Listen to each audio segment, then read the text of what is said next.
Hello, what is up? I'm going to talk to you today about calibrating your coaching. My name is James Bush. I am a speaker and a coach. I've been coaching speakers for the last couple of years, and I was a coach for the last 10 years, coaching students, working on their academia in science, helping them to improve their grades ahead of university. So I use all those same skills working one-to-one with those students when I work with my coachees in speaking. In this video, I want to go through some mental frameworks which I think are extremely valuable for an evaluator, for a coach, to improve their evaluations. This is about fine-tuning your evaluations, making them more graceful and setting up the mindset that helps you evaluate well and give your coachee information they need to hear. Let's dive in. So, considerate coaching. Let's go through a few different points here. On our agenda today, we've got coaching mentality, psychology of language, sandwich method, the dynamic with your coachee, some points around audience and intent, and something called growth trajectory. So let's go ahead with these. Coaching mentality. So first off, I think you need to be in a good headspace for coaching. If you are negative, if you are miserable, you are not in a great place to coach. You might think, oh, I've got a fine-tuned eye for spotting problems. That is not a great place to be coaching from. When I first came to Toastmasters, when I was first coaching speakers and also students, when I was in a negative headspace, I gave unnecessarily negative feedback. What we want to do is give feedback from a balanced and optimistic place. From an optimistic place because we are hopeful. We are hopeful they will improve. If we weren't hopeful at all, we wouldn't give them feedback most likely. Cool, so a few words to just set us off. Let's keep our feedback short, sharp, and sweet. Make your points direct. Focus on presenting your feedback on how they speak and the behaviors they use, rather than recapping their content. I notice this a lot where a less experienced evaluator will come in and begin by recapping. In a 3-minute evaluation, they'll spend 2 minutes talking about what the speaker has said. We all know what the speaker said. Let's talk about what went well, what could be improved, what this represents in the speaker's development. And then sweet. So let's look at the opportunity to evaluate as an honor, as a positive experience, as a position of trust, as opposed to a position to say what we want to say about an audience, about a speaker. Express your views, your points in a way that uplifts rather than puts down the recipient. No one's coming for feedback that just brings them down. It's not helpful, it's not enjoyable to listen to, and we're trying to avoid that. In the other video, I just recorded it, but on sort of more technically how to evaluate, we've got the various points on how to actually break down a speech. So when you're presenting feedback, try and think about which of those you need to talk about. So a little bit further with some of the beliefs around this. I like the metaphor of a gift. So let's say it's your birthday, let's say it's Christmas, and you are hoping for some great gifts. You don't know exactly what you're going to get, but imagine you get a box and it's wrapped up beautifully. There's a bow on it, all the corners are perfectly folded, and the paper is absolutely stunning. It's a gift just the way it is. As you begin to unwrap it, you begin to find out what's inside. Whether it's something you want or not, we remember how beautiful the box is, and it makes it more of an experience for us. Inside, we're hoping the gift is something that really helps us, something that's useful, something that we want to hear, we want to get. Considering this, we're not here to give feedback recklessly or to give feedback that damages.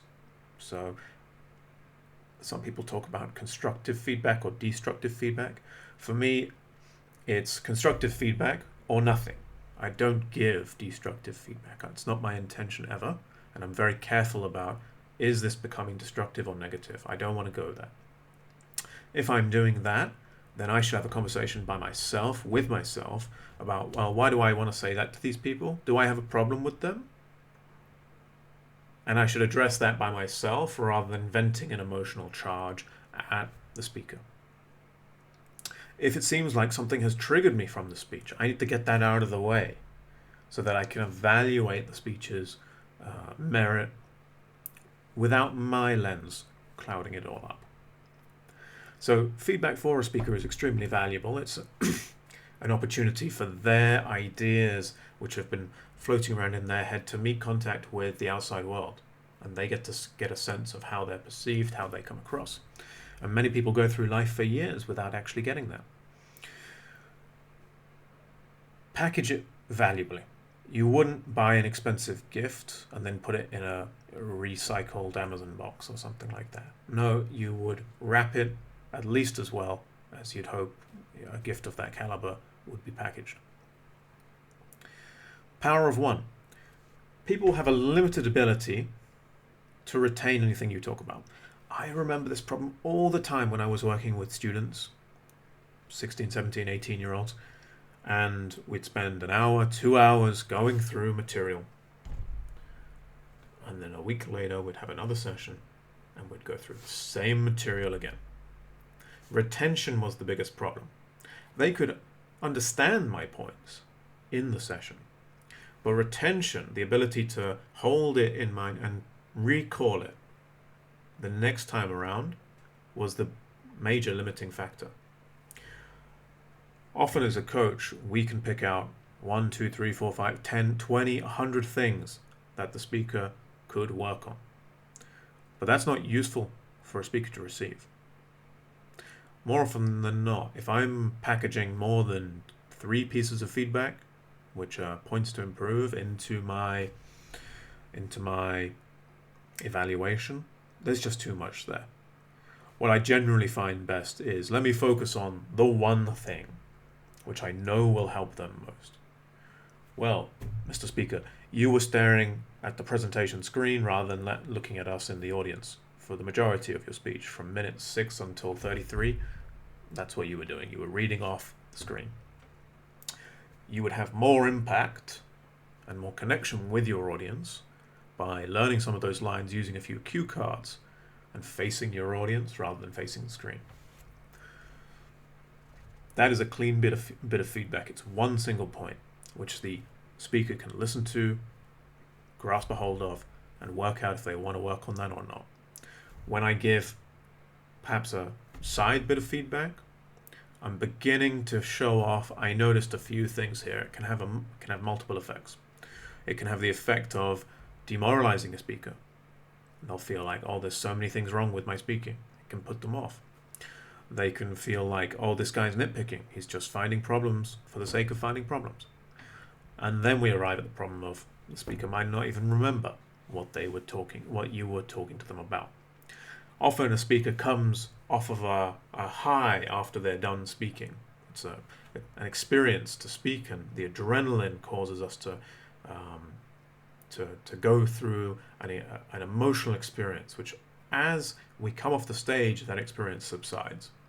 What that means is, if I go straight into giving them feedback while they're on their calm down, the chemistry in their brain means that it might not stick with them as well as I would expect, as if they were level-headed. Final point here, too little versus too much. We sometimes think that it's better to be very, generous with our praise. Oh yeah, you were amazing, you were fantastic, this is the best speech I ever heard. These ideas were incredible. You're so smart. This kind of gushing feedback can elevate how some speakers feel, and it can give them a distorted sense of reality. For some people, they'll hear this and they won't even register any of it. They're just waiting for the one negative thing you say. Let's flip this around. On the other hand, if I give sharp, aggressive, directly delivered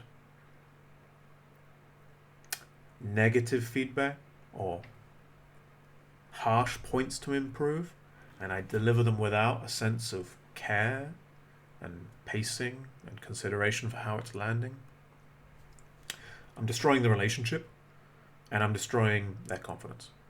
And it doesn't help either. I'm sure you remember feedback that you've received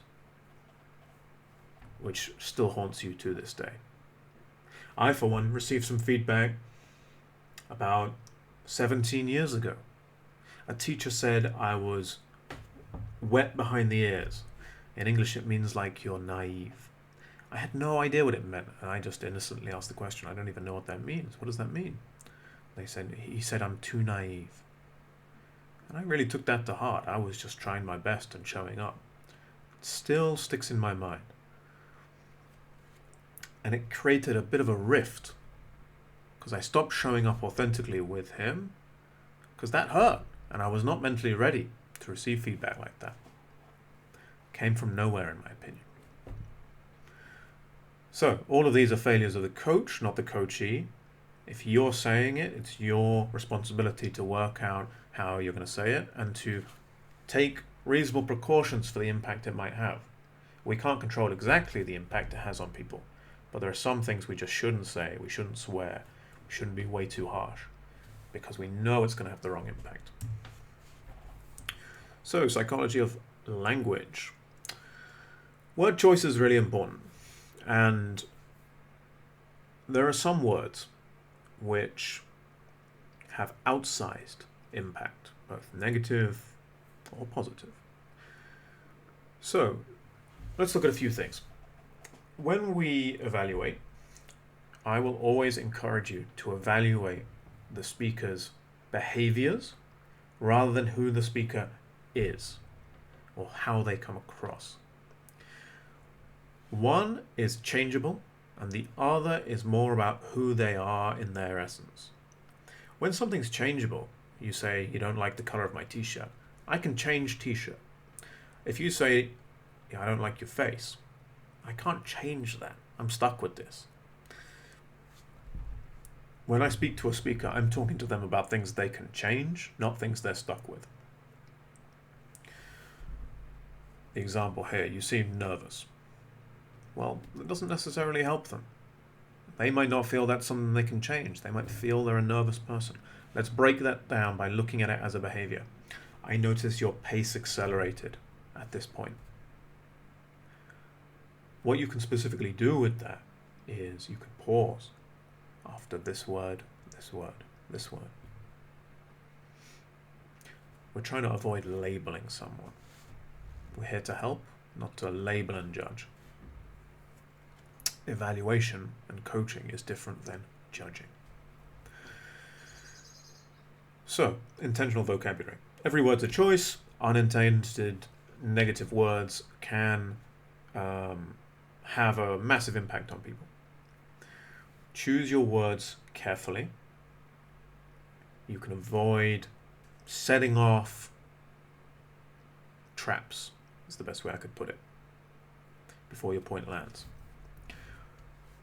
For example, let's say I was going to sell you a car, and I started talking about, oh yeah, I drive this thing like an absolute maniac. I push it so hard. I'm redlining the engine every single time I drive it. And I love seeing the smoke fly off the wheels. I'm starting to create a negative association in your mind.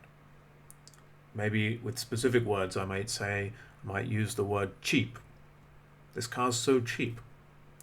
As opposed to this car is inexpensive. Cheap implies perhaps low quality. Inexpensive is about cost. People can have different associations, and having an idea of some of the associations that different people make with different words is important for controlling or having maybe a better idea of the impact we're going to have on them. A few more specific words in our context, so bad, criticism, negative. I seek to avoid those. Instead, I use words like what could be improved or my recommendations for you. Those are judgment. They're without judgment. So they're more likely to be heard with a neutral lens. It's not going to set the speaker into a defensive frame. When a coachee becomes defensive, they protect themselves. They emotionally shield off. They'll sit back, they'll glaze over, and they'll start thinking about what you said that bothered them, whether it pissed them off, scared them, made them feel ashamed or guilty. They're no longer listening to you. They're no longer thinking about how they can improve. They're just busy feeling bad. They're no longer present with you, and you've got a rift forming in your relationship. So I'm trying to look at my words that I use, and I'm saying, can this have the wrong impact? When I notice I use a word that has a negative impact in a way I don't expect, I start to keep a mental note of that. I try to avoid using that word less, perhaps with that person or more generally. So here's another one which is really similarly related. Don't reframe feedback as fixing a mistake. We don't make mistakes. We are learning how to do something better. Let's say you see a toddler and they're learning, a baby, and they're learning to walk. You don't criticize them every time they fall down and say they're stupid. No, we're just excited for them as they get better at doing the thing. In the same way with all things that we're coaching because they haven't learned how to do it yet. There is a progress of becoming. Some coaches see it as they're doing something valuable, or they have some kind of contribution when they say, this is not good. Well, yeah, I know it's not good. That's why you're coaching me, so that we can make it better. But talking about how it's not good often just brings someone down rather than encouraging them to keep trying. I had a motorcycle riding instructor who criticized some of my riding in one of the first lessons I ever had with him. He said I was reckless and didn't know what I was doing. Well, yeah, it was my first time on the bike, and you just taught me everything I know. I didn't have many more lessons with him. So, let's move on. Sandwich method. The sandwich method is about how do we present our content with an awareness of some of this stuff. How do we put our useful feedback in gracious, beautiful packaging, like when we were talking about the gift earlier. So this method relies on, we open with something commendable. I loved the way that you opened your speech with a story. It was so engaging. I immediately perked up and I spent the first minute in rapturous attention with you. And it gave me a real sense of immersion. I love the storytelling. Keep doing that. One thing you could improve, now we move into, if you like, the meat of where I'm adding some value as a coach. I'm adding value when I praise them with a commendation. That's encouraging them to keep doing something. A lot of people think I have to give recommendations on how to improve to make the speech better. Not necessarily. But in this moment, I'm now going to say, here's one thing I think you could do even better next time. Here's one thing that was really missing from your presentation. I love the story, but as you began to go deeper into your principles and the argumentation, I felt that the logic wasn't quite following. Specifically between, slides 4 and 5, or when you made this point and then you made this point, there seemed to be some inconsistency. I think to have a more flowing argument with stronger logic, you should cut this bit out or work out how to reposition some things so that they will work out better. So when I give that feedback, I'm always trying to give a tip on what they can practically do about it. I'm not there to just point out the drowning guy by the boat. I'm also going to throw out a life ring that's being helpful. I don't have to have the answer. I can sometimes say, I'm not quite sure what you should do about that. Often that's the case when I'm coaching someone and they have a problem I've not seen before. I'm saying, I wouldn't be quite sure on what to do with that, but I notice this impact, and I think it's something to look at a little bit closer. The impact on me is I feel a sense of disconnection from you. I feel some fear coming up. I feel like I don't understand you. Where's that coming from? And you can start a conversation, perhaps. Maybe not in your evaluation, but it opens a door for the speaker to look at something a little bit more deeply. Finally, I want to close with something positive again. The speaker definitely had something else positive. It's my job to find it and talk about it. And to talk about it in a way that leaves them feeling good about themselves. I've noticed there are two moments when I'm coaching. There's the moment when I give them the first bit of feedback and they were expecting something negative and they hear something positive and they're like, oh, this is going to be nice. I'm going to enjoy this. There's also the moment when I give the last point. If it's a negative, or a point to improve, if you like, the speaker sometimes sits back and they go into their head thinking about things. When it's a positive, they like hearing about it. They lean in, they're happy, they feel good. So I want to leave them on a high note. I want them walking away with a positive evaluation of my evaluation. That's going to be good for our relationship, and it's good for them with feeling that the point that I did give them in my recommendation was from a place of care rather than a place of I'm here to bring you down. There's a famous quote by, I think it's author Maya Angelou. People will not remember what you said, but they will remember how you made them feel. So I'm always thinking about, is what I'm saying, is the feedback I'm giving, is it beneficial to the relationship, or is this going to cause a rift? Is this going to drive us apart? The relationship for me is normally more important than just giving people feedback for the sake of it. Cool. Coach and coachee dynamics. So, your feedback is never delivered in a pure vacuum. You have a relationship with this person, and that's what allows you to talk differently to members of your family than to talk to a complete stranger or a border guard. There is a context surrounding how we speak. So one of those points to consider is safety. Do they know me? Do they know that I care genuinely about them and their success? My brothers are ruthless and very direct feedback givers. They don't put any of their feedback in a sandwich. They just go at it straight away. And it can be tough to hear it. But because I have a relationship of some 20 to 30 years with them, I know that they care, and I know that they will still be here next week, irrespective of what gets said. If I'm coaching someone who I haven't worked with before, I tend to err on the cautious side. If I'm coaching someone who has not had much coaching before, or maybe who is not very experienced, or perhaps not very good as a speaker, I will often go on the cautious side. I'll be more positive in my evaluation. I will be more safe in my recommendation. The weight of your words. Sometimes people will idolize others. You've probably had idols in your life.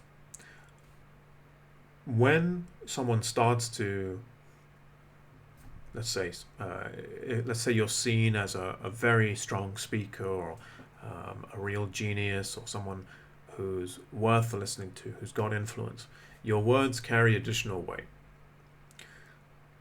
It's a weight which you might not be used to seeing or dealing with, but it's worth having an awareness around, how does this person see me?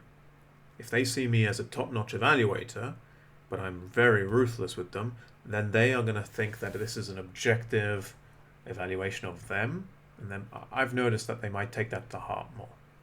So I try and err on the side of being safe and cautious. I'm generally trying to keep people in the game of improving, rather than giving them the one best bit of feedback, but in a way which takes them out of the game by making it so miserable and uncomfortable for them.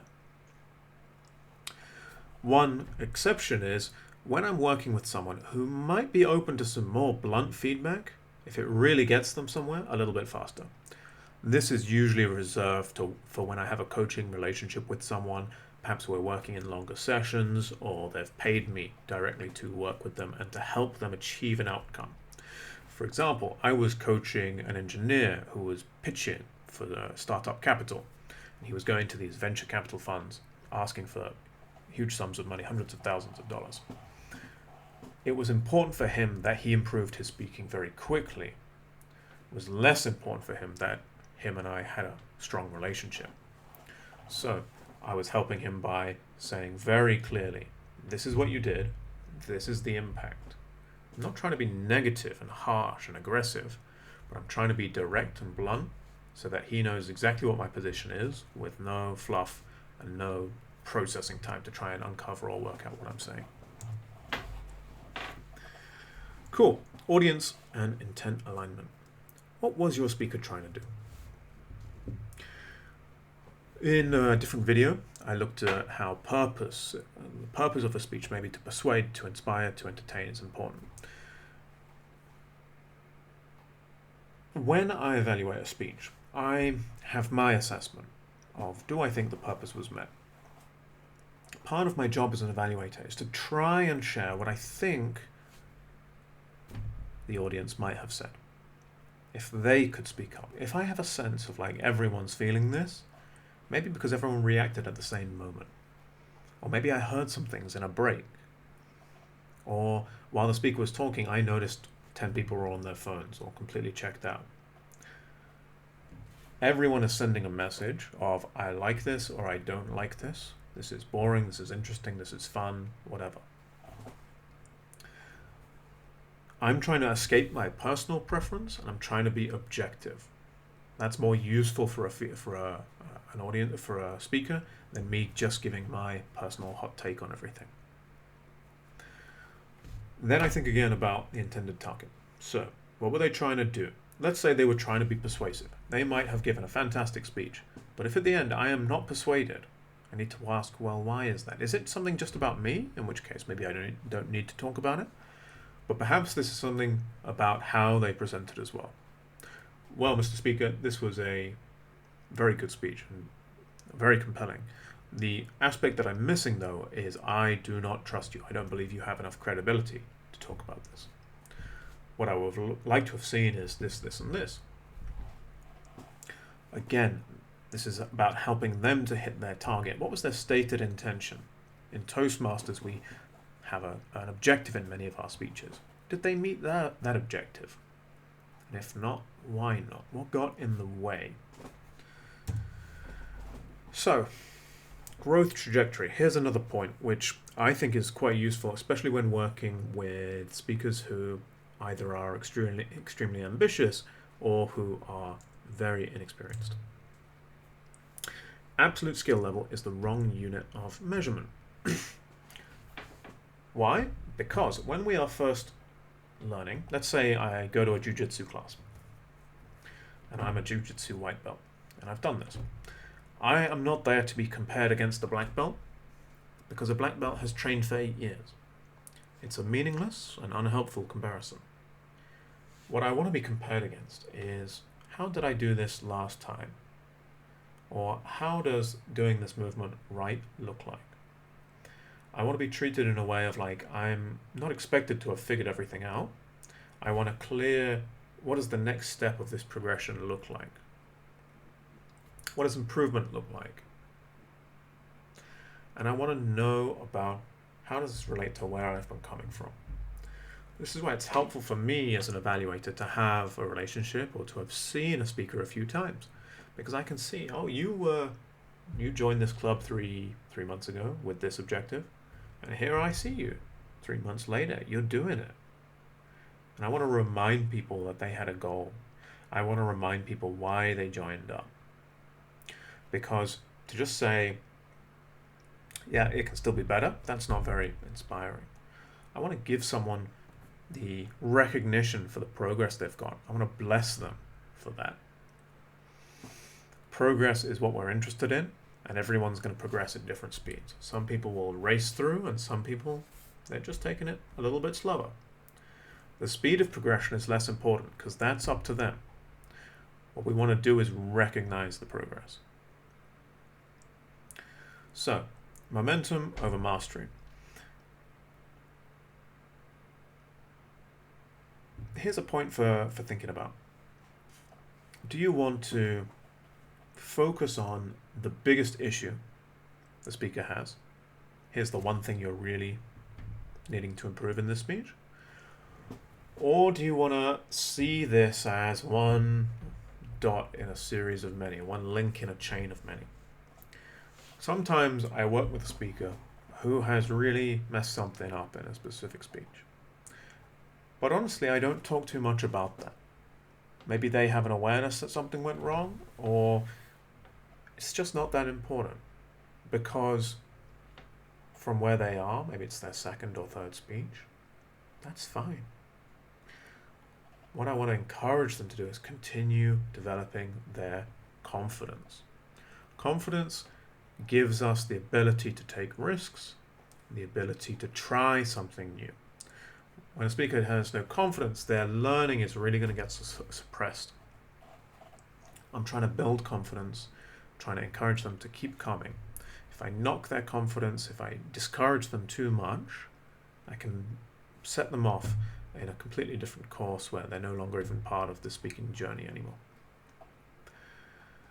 Next steps. So everything I'm doing, I'm trying to give them a next step. Here's what you can work on next. Here's a challenge for you. Here's the pattern I've noticed, and here's what I want to see from you next time. Here are some tips and some tactics based on what I saw today, which I think could help you. You might want to try them. So vague encouragement might sound nice in the moment, but there's nothing meaningful and real in it. I get great reviews and feedback from people when I give specific feedback.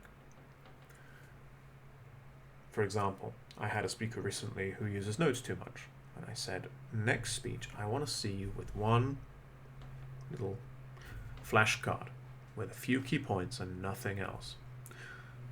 Why? Because that speaker was losing connection with us because they were relying on their notes too much. Having a small flashcard would force them to stay in contact and connection with us, even if they had to improvise on some of the content.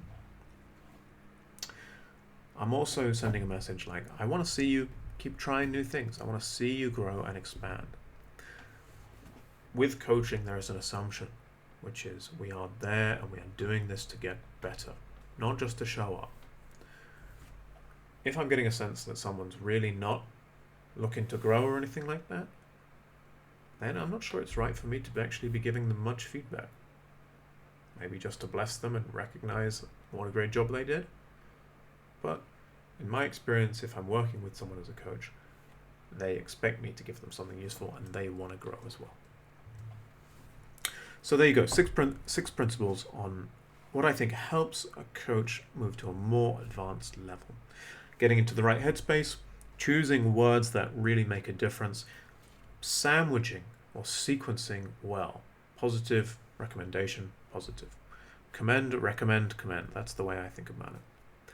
Being aware of your dynamic between you and them and the context around you, maybe the level of support you have from your audience. And then the intent. Was this context aware, and did they achieve their outcome? Did they achieve their goal with their speaking? If they didn't, I need to address that. Finally, seeing them in the context of their own timeline. Where have they been? And where are they going? And this is a dot on the way of progress. I hope some of this helps. Let me know if any of it was interesting or new for you. Again, I'm not here to show off. I'm here to try and help you. And if there's anything you feel I've missed or any points that you really resonate with, please let me know. And perhaps if I redo this video in a future version, maybe I'll add content or strip something away. It gives me an idea of what was valuable for you or not. See you again soon.